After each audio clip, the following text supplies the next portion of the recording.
Hello guys, welcomes to Upskills Academy. बेटा, आज हम एक न्यू टॉपिक और इवन की न्यू बुक ही करेंगे जिसका नेम है ऑपरेशनल रिसर्च। और बेटा ये इसकी हम एक प्रॉपर सीरीज करेंगे स्टार्टिंग से लेके एंड तक। ये सब्जेक्ट बेटा आपके एमएससी लेवल में और आपके बीकॉम लेवल में भी आता है, ठीक है। और ये सब्जेक्ट एक ऐसा मैथ का सब्जेक्ट है कि इसमें हमें साफ साफ इसका पता चल रहा होता है कि इसका प्रैक्टिकल यूज कहाँ है। और इवन ये आप ये कह लो कि जितने भी वर्क होते हैं उनमें ये इसका कहने का मतलब हम इसका यूज कर सकते हैं अगर किसी को इसकी नॉलेज हो तो, ठीक है ना। मैक्सिमम जगहों पर जहाँ की रॉ मटेरियल से कुछ चीजें बनती हैं तो उन जगहों पर इसका इवन ट्रांसपोर्टेशन में भी वो हम आगे आगे पढ़ेंगे। बट कहने का मतलब इस सब्जेक्ट का बड़ा ही वास्ट यूज होता है हमारी डेली लाइफ में। और इवन कंपनीज करती हैं, बड़ी बड़ी कंपनीज तो करती हैं बट नॉर्मली लोग नहीं कर पाते। तो इसका बेटा एक हम प्रॉपर कहने का मतलब सारी पूरी सीरीज से स्टार्ट करेंगे और इसको लास्ट तक देखेंगे। अब बेटा देखो, सबसे पहले तो मैं आपको बता देता हूँ कि ऑपरेशनल रिसर्च में मेन होता क्या है। अब सपोज करो बेटा एक कंपनी है, ठीक है ना। अब कंपनी क्या है, अब एक दो प्रोडक्ट बनाती है, प्रोडक्ट ए और प्रोडक्ट बी, ठीक है। अब इसमें कोई रॉ मटेरियल का यूज होगा, ठीक है ना। अब जो रॉ मटेरियल यूज होगा, सपोज करो वो रॉ मटेरियल हमारे पास है, एक वुड, एक है प्लास्टिक और एक है स्टील, ठीक है। अब वुड, प्लास्टिक और स्टील से कुछ ना कुछ इनको आपस में मिलाकर हम एक प्रोडक्ट बना रहे हैं ए और एक प्रोडक्ट बना रहे हैं बी, ठीक है ना। कुछ कहने का मतलब इसको एक तरह से मिक्स करेंगे तो ए प्रोडक्ट बनेगा, इसको दूसरे कंपोजिशन में मिक्स करेंगे तो बी प्रोडक्ट बनेगा, ठीक है ना। अब सपोज करो हमारे पास जो वुड है वो है 24 kg, ठीक है ना। और जो प्लास्टिक है वो 21 kg है और जो स्टील है वो 9 kg है, ठीक है। अब ये तीनों इस क्वांटिटी में है हमारे पास। बट ए प्रोडक्ट को बनाने के लिए हमें क्या क्या लगता है। ए प्रोडक्ट अगर हमने बनाना है ना तो हमें क्या चाहिए, 1 kg would plus 1 kg 3 kg plastic and 9 kg अपना 1 kg स्टील मान लो, ठीक है। ये लगेगा कि ए प्रोडक्ट बनाने के लिए 1 kg वुड, 3 kg प्लास्टिक और 1 kg स्टील लगेगा। और यही बी प्रोडक्ट बनाने के लिए आप ये कह लो कि अब मान लो इसकी डिफरेंट कंपोजिशन कर दो, 4 kg वुड कर दो, 1 kg आप प्लास्टिक कर दो और 1 kg ही स्टील कर दो, ठीक है। ये सेकंड कंपोजिशन उसकी बी प्रोडक्ट। कहने का मतलब ये चीज मिलाएंगे तो बी प्रोडक्ट बनेगा, ये चीज मिलाएंगे तो ए प्रोडक्ट बनेगा। अब बेटा जो ए प्रोडक्ट बनता है ना उसको मान लो वो सेल होता है 2 रुपीज में, और जो बी बनता है वो सेल होता है 5 रुपीज में, ठीक है ना। अब कंपनी के पास इतनी रॉ मटेरियल है और इन्होंने इतने में से वो प्रोडक्ट बनाने हैं। वो चाहे अब ए अकेला भी ए बना सकते हैं, वो चाहे अब अकेला बी प्रोडक्ट भी बना सकते हैं और वो चाहे दोनों को मिक्स बना सकते हैं। पर ठीक है, हमने अब देखो इस सब्जेक्ट का क्या फायदा है, इससे हमें ये पता चलता है या इससे हमें ये बेनिफिट होता है इस सब्जेक्ट से कि हमारा रॉ मटेरियल भी कम से कम बचे जो वेस्ट होने वाला, और हमारा जो प्रॉफिट हो मैक्सिमम आए, ठीक है ना। अलग अलग मेथड होते हैं, उनमें से आज एक हम एक ग्राफिकल मेथड करेंगे, ठीक है ना। इससे हम ये चीज निकालेंगे कि हमारा मैक्सिमम प्रॉफिट कब बनता है, कि कितनी क्वांटिटी में हम ए बनाए और कितनी क्वांटिटी में हम बी बनाए कि हमारा मैक्सिमम प्रोडक्ट बने, मैक्सिमम प्रॉफिट बने और रॉ मटेरियल ज्यादा से ज्यादा यूज हो, कम से कम बचे, ठीक है बेटा। अब देखो जो जो मैंने आपको बोला ना, 24, 21, 9 kg वुड, प्लास्टिक, स्टील, या ए की कॉस्ट 2 रुपीज, बी की कॉस्ट 5 रुपीज और ए को बनाने के लिए 1 केजी वुड, ये चीज़ें हम अब हमने इसको एलपीपी में लिखना है। आपने +1 +2 में जिसने मैथ्स रखी होगी उसने पढ़ा होगा, एलपीपी में लीनियर प्रोग्रामिंग होती है, तो उसमें हम कुछ ऐसे लिखते थे इसको। ठीक है, अब इसको देखो ध्यान से बेटा, मैक्सिमाइज जेड क्या है 2x1 + 5x2। इसका मीनिंग है, अब ये फर्स्ट वीडियो इसलिए मैं ज़्यादा डिटेल में बता रहा हूँ, बाकी नेक्स्ट वीडियोस में हम नॉर्मल आराम से करेंगे, क्योंकि ये चीज़ें तो बेसिकली +1 +2 में पता होती हैं, बट अगर कईयों को नहीं पता, इसलिए ये फर्स्ट वीडियो में मैं उनको क्लियर कर रहा हूँ। अब देखो बेटा, मैक्सिमम जेड की वैल्यू क्या है 2x1 + 5x2। इसका मतलब x1 क्या है और x2 क्या है, हमारा डिसीजन वेरिएबल होते हैं। x1 हमारा क्या है, जो आपका ए प्रोडक्ट, और x2 हमारा क्या है, हमारा बी प्रोडक्ट। ठीक है, अब देखो x1 कितने रुपीस में सेल होता था, 2 रुपीस में, तो हमने 2x1 लगा दिया, और बी 5 में तो बी 5x2 लगा दिया। ठीक है, अब देखो x1 को या ए को बनाने के लिए क्या यूज होती थी, 1 kg वुड, 3 kg प्लास्टिक और 1 kg स्टील। तो हमने इसी को ही बेटा इस तरीके से लिख दिया, देखो 1 kg वुड, 3 kg प्लास्टिक और 1 kg क्या है आपका स्टील। ठीक है, और बी को बनाने के लिए 4 kg वुड, और ये देखो x2 बी था ना, तो 4 kg वुड, 1 kg प्लास्टिक और 1 kg ही आपका स्टील आ गया। ठीक है, और ये वुड कितना था हमारे पास 24, प्लास्टिक कितना था 21, और स्टील कितना था 9। तो इसको हम, इस सारे डाटा को हम इस फॉर्म में लिख सकते हैं। आपको सम सिंपल ऐसा भी आ सकता है, ठीक है ना, जैसे एमएससी लेवल में तो नॉर्मली ऐसे ही सम आते हैं, बट अगर बीकॉम में हो, देखो मुझे तो एमएससी में ये सब्जेक्ट लगा था, तो अगर बीकॉम में हो तो उसमें हम नॉर्मली ऐसे सम भी वो डाल देते हैं या डाल सकते हैं, या देख लेना आपके जो भी यूनिवर्सिटी के हिसाब से क्या करते होंगे, तो वो स्टेटमेंट में भी डाल सकते हैं, तो आपको उसको पहले चेंज करना होगा। ठीक है, तो अब x1 x2 क्या बेटा, अब ग्रेटर देन 0 ही होगा, ये तो पता ही है आपको। ठीक है ना, तो ये लास्ट में हम ये चीज़ लिख देते हैं। अब देखो बेटा, इस सम को सोल्व कैसे करना है, सिंपल सा बात होती है, इसमें हमने कुछ एक्स्ट्रा चीज नहीं करनी होती, हमने क्या करना होता है, रिप्लेस कर देना होता है ऑल द, ये जो ग्रेटर देन लेस देन के साइन होते हैं ना, ये इनइक्वालिटीज बोलते हैं इसको, हम इनको क्या बोलते हैं, इनइक्वालिटीज। ठीक है ना, तो हमने क्या करना होता है, इन इनइक्वालिटीज को रिमूव करना होता है। ठीक है, तो हम एक लाइन लिख देंगे कि replace all the inequality constant by equation x1 + 4x2 = 24, या इसको नीचे लिख दो, यहाँ लिख दो x1 + 4x2 = 24। ठीक है, अब इसको इक्वेशन 1 दे दो नेम। अब नेक्स्ट इक्वेशन देखो ये वाली, इसको पकड़ो, इसके इनइक्वालिटी रिमूव करके इक्वल्स टू डाल दो, 3x1 + x2 = 21, इसको इक्वेशन 2 दे दो। और नेक्स्ट वाली क्या है, x1 + x2, इसको इक्वेशन 3 दे दो, = 9, इक्वेशन नंबर 3। ठीक है, अब बेटा इसके ये यहाँ तक कर लिया, अब सिर्फ इसको इनइक्वालिटी रिमूव करनी थी, तो ये लिख देना था। अब बेटा नेक्स्ट स्टेप क्या होता है हमारा, इसमें हमने एक स्ट्रेट लाइन की इक्वेशन निकालनी होती है।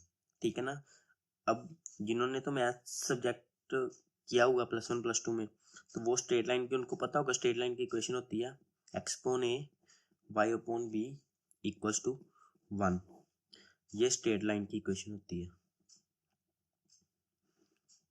ठीक है ना, तो मैं आपको दोनों मेथड इसके अभी बता देता हूँ कि कैसे दो मेथड होते हैं, दोनों मेथड से हम सोल्व कर सकते हैं।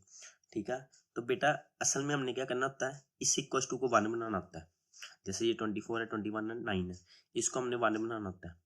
तो 1 कैसे, इसको हम 1 कैसे बना सकते हैं, सिंपल सी बात है, इस पूरी इक्वेशन को किससे डिवाइड कर दो, 24 के साथ। ठीक है, तो आप क्या करो, डिवाइड इक्वेशन 1 बाय 24। तो बेटा अगर हम डिवाइड करेंगे तो हमारे पास क्या बचेगा, वी गेट x के नीचे क्या आ जाएगा 24 x1 के नीचे। अब x2 के नीचे क्या आ जाएगा 6, क्योंकि 4 के साथ 24 कट होकर 6 बना देगा, लास्ट में 1। सिमिलरली हमने नेक्स्ट बाकी दो इक्वेशनों के साथ भी ऐसे ही करना है। Divide equation 2 by 21, we get x1 upon इसका क्या आ जाएगा 7 प्लस x2 अपॉन 21 और इक्वल्स टू 1। और similarly third, divide equation third by 9, we get x1 upon 9 x2 upon 9 equals to 1। और ये बेटा जो देखो 3 इक्वेशन बन गई। एक तो तरीका था ये, अगर आपको ये इक्वेशन याद है तो सिंपल सा आपने याद तो बेटा इतना तो बंदा रख ही लेता है याद कि इनको 1 बनाना है और कैसे बनाना है डिवाइड करके। तो बेटा ये जो आपकी वैल्यू आएंगी ना ये आपकी x1 और x2 की वैल्यू होंगी। और ये क्यों निकाल रहे हैं हम कर रहे हैं असल में ग्राफिकल मेथड। तो हमने इसका ग्राफ ड्रॉ करके हमने सोल्यूशन निकालना है, ठीक है।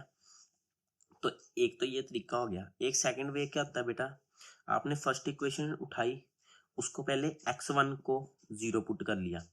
अब जैसे ही x1 को 0 पुट करोगे तो ये क्या इक्वेशन बन जाएगी 4x2 इक्वल्स टू 24, ठीक है। तो x2 की वैल्यू क्या आ जाएगी 24 अपॉन 4। तो ये कितनी आ जाएगी वैल्यू आपकी 6। तो एक बारी x0 पुट कर लिया 1 0। अब नेक्स्ट टाइम ऐसे ही आपने x2 को पुट करना 0। तो अगर x2 को पुट करोगे यहाँ 0 तो x1 इक्वल्स टू क्या आ जाएगा 24। तो बेटा आप ये भी मेथड लगा सकते हो 0 0 पुट करके दोनों को, और यहाँ ऐसे ही सीधा कर सकते हो। बट अब आप बड़ी क्लासेस में हो तो मैं प्रेफर करूँगा ये करो, क्योंकि ऑपरेशनल रिसर्च ऐसा सब्जेक्ट है कि आपको पेपर आता होगा इसका, कोई ये नहीं है कि आपको पेपर भूल जाएगा या कुछ होगा, ठीक है। बट प्रॉब्लम क्या है कि इसका पेपर लेंथ ही बड़ा होता है, तो आपने कम से कम टाइम में ये चीज़ें आपने करनी है, ठीक है। इसलिए जितना टाइम बचा सकते हो बचा लिया करो इस पेपर में, ठीक है। अब बेटा देखो आंसर सेम आया, इधर x2 की वैल्यू क्या आई 6, इधर x1 की वैल्यू क्या आई 24। तो सेम इधर भी वही चीज़ें आई हैं। तो सेम चीज़ें आपकी कहने का मतलब चाहे इस मेथड से करो चाहे इस मेथड से करो। मैं आपको ये मेथड कहूँगा कि प्रेफर करना है इस मेथड से करना, बाकी आपकी इच्छा है आपने जिस मर्जी मेथड से करना हो। अब बेटा देखो अब हमारे पास पॉइंट आ गए x1 x2 के, x1 ये तीनों के। तो हमने क्या करना अब इस एक ग्राफ में ड्रॉ करने हैं, ठीक है ना। एक मैंने यहाँ ग्राफ बना लिया है x1 का और x2 का, ठीक है ना। और ये 26 तक कर, अब देखो ये मैक्सिमम 24 तक कर गया था हमारा। तो मैंने इस वजह से इसकी वैल्यू सबसे वैल्यू मैक्सिमम 24 आ दी है।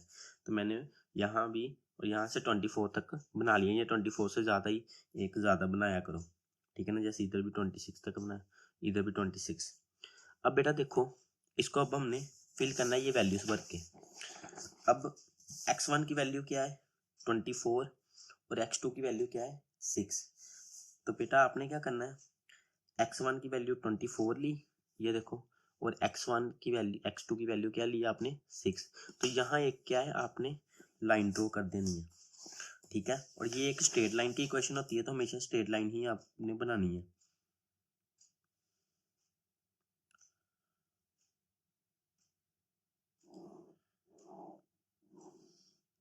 ये देखो ये मैंने एक लाइन ड्रॉ कर दी, ठीक है ना। और इसको साइड साइड से यहाँ 1 लिख देना कि आपको पता हो ये कौन सी लाइन है, ठीक है।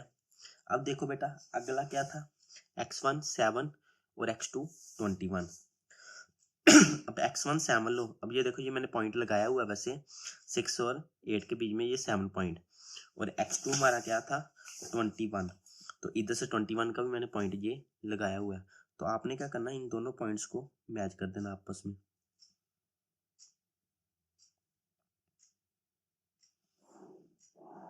ठीक है।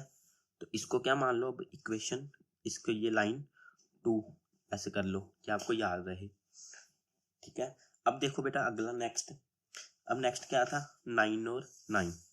तो इसका भी इधर से यहाँ 9 और 9 इधर से मैंने लगाया एक पॉइंट बना देता हूँ मैं, 9 और यहाँ 9 मैंने लगाया हुआ है, तो आपने दोनों जगह से ये थर्ड लाइन भी लगा देनी है 9 और 9 ढूंढ के। और ये आप मान लो लाइन 3, तो ये भी पॉइंट बना देना, जो भी राइट कर लेना। अब देखो ये 3 लाइनें बन गई। अब बेटा आपने देखना इनइक्वालिटी को, ये इतना काम कर लिया। अब आपने चेक करना इनइक्वालिटी को, तो कि ये लेस देन है कि ग्रेटर देन है। ठीक है, अब देखो ये लेस देन है इनइक्वालिटी जो आपकी आ रही है, तो आपका ग्राफ कि जो ये कहने का मतलब क्या है, लेस देन का मतलब क्या है, ये नीचे को आ रही है। ये किस साइड आ रही है, इस साइड आ रही है, नीचे को आ रही है। ठीक है ना, तो कहने का मतलब ये भी लाइन नीचे को आ रही है अगर देखा जाए तो, और इस लाइन का भी ये नीचे को ही है, और ये तीनों लाइन क्योंकि तीनों ही आपकी लेस देन थी, तो ये तीनों नीचे आ रही हैं। तो हमने बेटा एक कॉमन रीजन लेना होता है। जब आप ये ऐसे लाइन ड्रॉ कर देते हैं तो हम एक कॉमन रीजन लेते हैं। अब देखो कॉमन रीजन कौन सा होगा इनमें से, अगर आप इस रीजन को सोच रहे हो कि ये कॉमन रीजन है इनका, तो इसकी लाइन तो नीचे आ रही है और इस लाइन की भी नीचे आ रही है, तो इसकी ऊपर आती तो फिर ये कॉमन रीजन होता, तो ये तो आपका कॉमन रीजन नहीं हुआ। सिमिलरली ये भी देखो, इसका तो इधर से नीचे आ रही है बट ये दोनों लाइनें इधर को जा रही हैं, तो ये भी कॉमन रीजन नहीं हुआ ना, ये कॉमन रीजन हुआ क्योंकि इसकी तो ये इधर आ रही है, इसकी भी इधर आ रही है बट इसकी इस तरफ आ रही है। तो आपका कॉमन रीजन कौन सा बन रहा है, ये वाला रीजन, ये वाला रीजन जो है ना, ये आपका क्या बन रहा है, कॉमन रीजन। और इसको बेटा हम फिजिबल रीजन भी बोलते हैं, इसको फिजिबल रीजन भी बोला जाता है। ठीक है, अब ये बेटा हमने फिजिबल रीजन निकाल लिया। अब इसके बाद हमने क्या करना होता है, पॉइंट्स देखने होते हैं। इस फिजिबल रीजन के जितने पॉइंट्स हैं ना कॉर्नर वाले, वो देखने होते हैं। ठीक है बेटा, अब देखो पहला पॉइंट क्या था, अगर आप इसको एक नेम दे दो पहले, तो ये ए पॉइंट दे दो, इसको बी दे दो, इसको सी दे दो, इसको डी दे दो। ठीक है, और ये ओ तो पॉइंट है ही, तो ओ तो बेटा आपका देखो क्या है, 0 और 0 दोनों में, एक्स एक्सिस भी और वाई एक्सिस भी।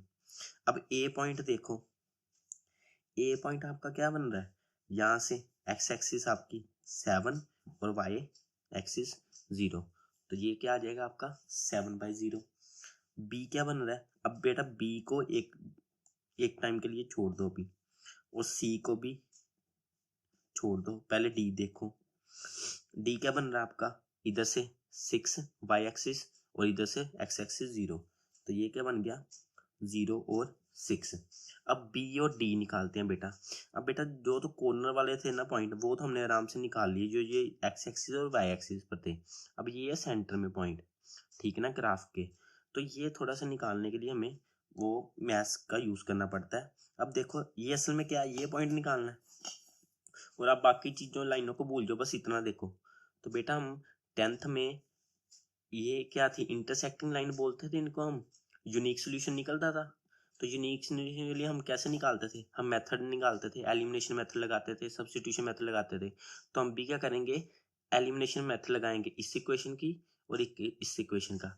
अब आपने ये लिखे होंगे ना, तो अब आपको कंफ्यूजन नहीं होगी। अब देखो आपको पता है कि आपने इसका यूनिक सोल्यूशन निकालना है, इसकी वैल्यू निकालनी है, तो अब आपको पता है कि आपकी कौन सी है, ये सेकंड और थर्ड वाली।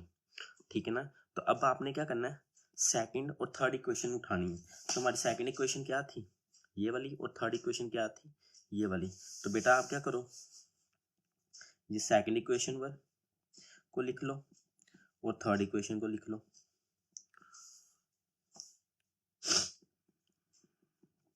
ठीक है, तो एलिमिनेशन मेथड लगा दो। एलिमिनेशन मेथड में क्या था, सिंपली एक कॉमन रखना होता था और बाद में साइन चेंज करके काट देने होते थे, अगर साइन चेंज करने की जरूरत है तो। 2x इधर से 2x बन गया, इधर से 21 माइनस 9 कितना बना 12, और ये x1 है, तो x1 की वैल्यू क्या आ गई आपकी 6, तो x1 की वैल्यू क्या आ गई आपकी 6, तो यहाँ क्या भर दो 6। अब x1 की वैल्यू यहाँ पुट करो, किसी भी दोनों इक्वेशन में से किसी में भी पुट कर दो, तो x2 की वैल्यू निकाल दो। x2 की वैल्यू क्या आई 9 - 6 कितनी आ गई आपकी 3, तो x2 की वैल्यू क्या आ गई 3, तो बी पॉइंट आपका क्या आ गया 6,3। सिमिलरली बेटा सी का निकालो। अब सी पॉइंट कहाँ है, यहाँ उसको कौन सी लाइन इंटरसेक्ट कर रही है, 2 लाइनें, एक थर्ड और एक फर्स्ट। तो आप क्या करो, ऐसे ही फर्स्ट इक्वेशन लिख दो। फर्स्ट इक्वेशन क्या है आपकी, x1 + 4x2 = 24, तो x1 + 4x2 = 24। और थर्ड इक्वेशन लिख दो। थर्ड इक्वेशन क्या आती, x1 x2 = 9, तो ये दोनों लिख दी। फिर साइन चेंज, इसको कट कर दिया, ये क्या बचा 3x2, और 24 में से 9 गए, कितने बचे 15। x2 की वैल्यू क्या आ गई 15/3 = 5। तो x2 की वैल्यू अब यहाँ भर दो, x1 = +5 = 9, तो x1 की वैल्यू क्या आ जाएगी आपकी बेटा 9 - 5 = 4। तो आपके बेटा ये पॉइंट क्या आ गए, सी पॉइंट क्या आया 4 और 5, ये आपके बेटा पॉइंट बन गए, ठीक है ना। अब जैसे आपने ये पॉइंट निकाल लेना, आपका सम लगभग सोल्व हो ही गया। अब आपने क्या निकालना होता है इसका, आप जो हमसे पूछा गया होगा वो। अब इसमें क्या पूछा था, मैक्सिमाइज। मैक्सिमाइज का मतलब कि मैक्सिमम प्रॉफिट हमें कब होगा, ठीक है ना। तो अब हमने मैक्सिमाइज निकालना है, तो हमने z की वैल्यू पुट करनी है, ठीक है ना। तो z हमारा क्या था, z = 2x1 + 5x2। z की वैल्यू क्या थी हमारे पास, 2x1 + 5x2। तो बेटा ये जितने पॉइंट है ना, इन सभी की आपने z की वैल्यू निकाल देनी है। अब आप क्या करो, z एट o की वैल्यू निकालते हैं हम पहले। o की वैल्यू क्या थी 0 0, x1 भी 0 और x2 भी 0, तो दोनों को ही 0 भर दो, तो आंसर भी क्या आएगा 0 ही आएगा। फिर z एट a की वैल्यू निकालो, तो 2 × 7 और दूसरा क्या है आपका 5 × 0, तो 2 × 7 कितना होता है 14 आएगा। z एट b की वैल्यू निकालो, 2 × 6 प्लस 3 × 5 कर दो, तो ये क्या आएगा 12 और ये 15, तो कितना आ गया आंसर 27। अब z एट c निकालना है आपने, ठीक है। कैसे निकालोगे, 2 × 4 प्लस 5 × 5, ये क्या बन गया 8 + 25, और कितना आ गया ये 33। एंड z एट d, ये क्या आ गया 2 × 0 प्लस 5 × 6, तो ये क्या आ गया 30, ठीक है बेटा। अब देखो आपको क्या पूछा गया था, मैक्सिमम। तो आपको जो पूछा, जहाँ तो देखो बेटा इधर मिनिमम भी पूछा जा सकता है और इधर मैक्सिमम भी पूछा जा सकता है। अब आपको मैक्सिमम पूछा तो आपने आंसर कौन सा मैक्सिमम वाला देखना है, तो इनमें से कौन सा आंसर मैक्सिमम है सबसे, ये वाला, ठीक है। तो z मैक्सिमम आपका आ गया ये 33, तो ये आपका क्या होगा z मैक्सिमम क्या आएगा आपका 33। और इनका जो सोल्यूशन होगा फिजिबल सोल्यूशन, मैक्सिमम सोल्यूशन, वो क्या आएगा आपका सी पॉइंट वाला। तो सी पॉइंट क्या थे आपके, ये 4 और 5, मतलब कि x1 की वैल्यू 4 और x2 की वैल्यू 5 आएगी। इसका मीनिंग क्या है कि 4 आप प्रोडक्ट कौन सा बनाओगे, ए प्रोडक्ट बनाओगे, और बी प्रोडक्ट आप 5 बनाओगे, तभी आपका मैक्सिमम प्रॉफिट बनेगा। तो बेटा आज की वीडियो में बस यही था एक्सप्लेन करने वाला, तो आई होप आपको समझ आ गई होगी। Thank you.